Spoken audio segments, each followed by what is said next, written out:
Fox 2's Dave Kinchin spoke with the grandmother of one of those suspects. He joins us live now. Dave, what did she have to say about all this?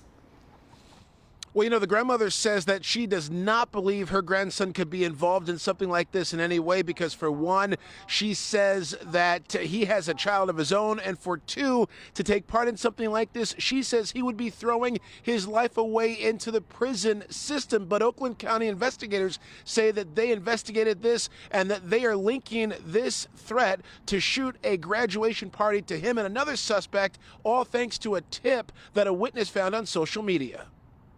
I think it's crazy. I really do. LaVonda Newbern says she finds it hard to believe her grandson, 20-year-old Jamarion Hardiman, would be wanted for allegedly planning a mass shooting at a Pontiac High School graduation. But that's exactly why Oakland County law enforcement says they took him into custody. He know that's prison time. Anybody know that. He only 20. He ain't trying to throw away his life. And that's what he would be doing if he was doing a massive shooting.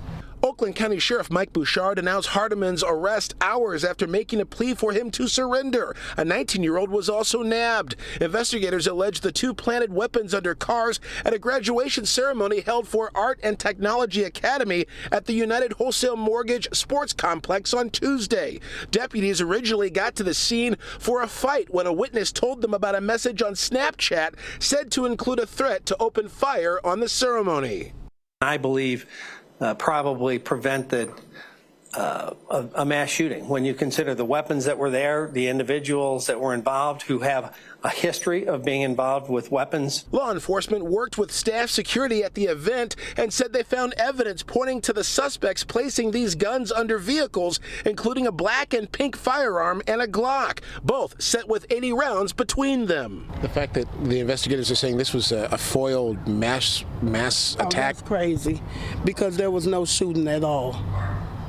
They had no shooting up there. I saw the whole video. I was up there, and I still ain't seen no shooting to happen yet. What kind of guy is he? What kind of person is he?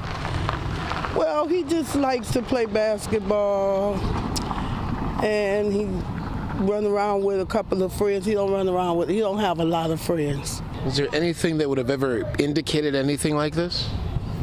I don't know. That I can't answer. But I know he didn't have a gun, so.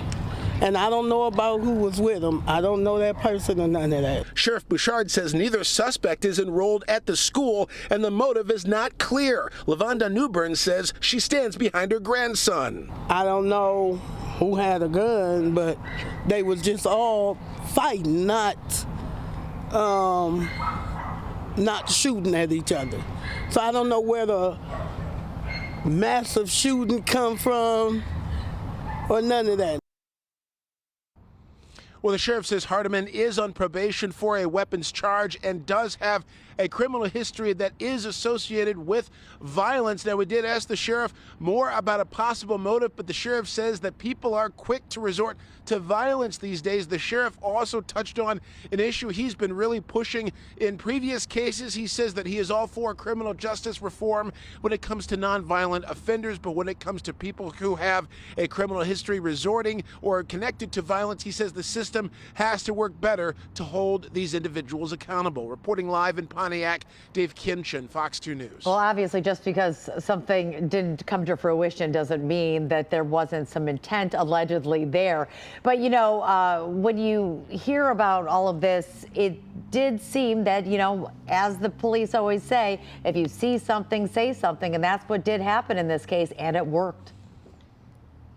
Oh, yeah, no doubt. And that's what they stress, that this is what the sheriff said in this business. This is what they call a clue.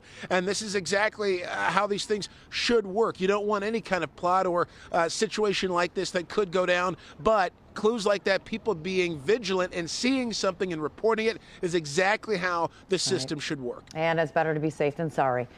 Thank you so much, Dave, for that report.